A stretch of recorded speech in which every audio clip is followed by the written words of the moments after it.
All right, so if you ever buy a car, make sure you buy it from a dealer or somebody that actually knows some shit about cars or is going to be, a direct business partner. I bought a 2005 Hyundai Elantra off of somebody I know because I needed a car.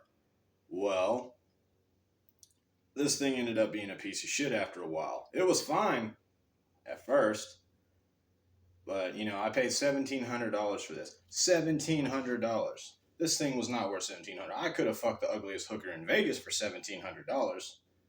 And she could have been like, I'm into cougars and milfs, but this would be a little more depraved, a little more for a more depraved crowd than myself. Be like, this old, decrepit woman coming up covered in, cobwebs, has a fucking bat wing, look like a gargoyle, and she's like, "Hey, you looking for a good time?" I'm like, "Well, yeah, but my financial situation, I'll settle for a bad one." And she's like, "I'm your girl." Hold on. Yeah, girl. But no, I ended up going to this one mechanic. He was a good mechanic. It's just the car kept fucking up because it's a piece of shit. He did fine. The car's a piece of shit. Well, I'm pretty sure this guy had, autism, Asperger. He's somewhere on the spectrum, probably in the back. Well, stood there, kind of like, real socially awkward. I tried joking with him. I tried lightening the mood. All business. Dude's all business. And the thing about people with autism, Asperger's, etc., is everybody's like, oh, they're stupid, oh, they're slow. It's like, no. If they don't give a fuck about a subject, they don't care. If it's something they love, they got a PhD in that shit. So, like, I guess mechanics was his thing. He loved cars because he was a damn good mechanic. He worked fast. He worked good. If you ever take a vehicle to a mechanic, get you a mechanic with autism. You wheel your piece of shit Hyundai Elantra in there, you'll come out with the Mach 5. That's a Speed Racer reference for those of y'all with fake IDs. Boy, I'm happy I found comedy because, I tried to write music. I don't have the talent to sing or, like, know the right people in the music industry. And my dick's not wild enough for porn.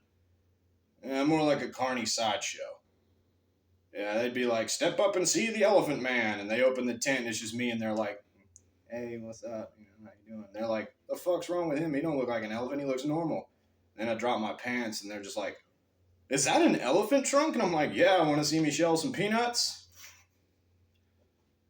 So, first time I ever went to Houston, I went there with my buddy Neil, and I was helping him move. He was moving back to Fort Worth. Need somebody to help him move. I was like, yeah, okay. So I went down there with him. We got lost going there, and we ended up in Waco, which is way the fuck out. And I say we got lost, he got lost. I was just with him. But no, we added an hour to the trip. It was ridiculous. You fucking live down there. How do you not know how to get back?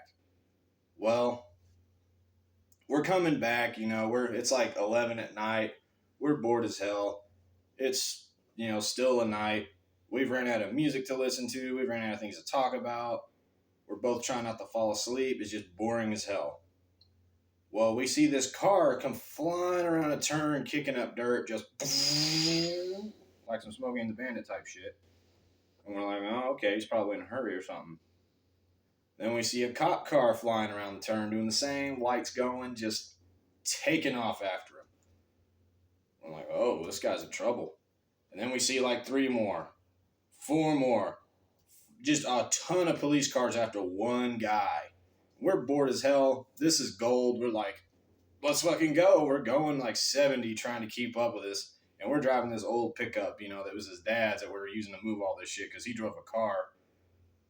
Wasn't gonna move shit with that thing. So he's like, use the truck.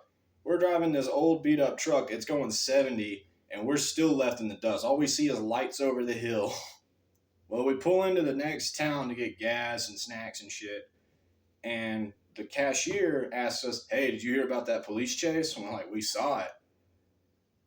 And he tells us what happened. He said this guy stole a car, got pulled over. And, while they're, running his shit, booking him, he jumps back in the car and speeds off. They fucking took off after him. He drove into town in oncoming traffic at like 100 miles an hour. He's going to jail. Well, that was definitely not what we expected to see that night.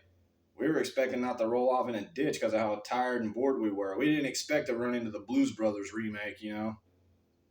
And I'm sure I can tell that joke with some people because, you know, they're over the age of 60.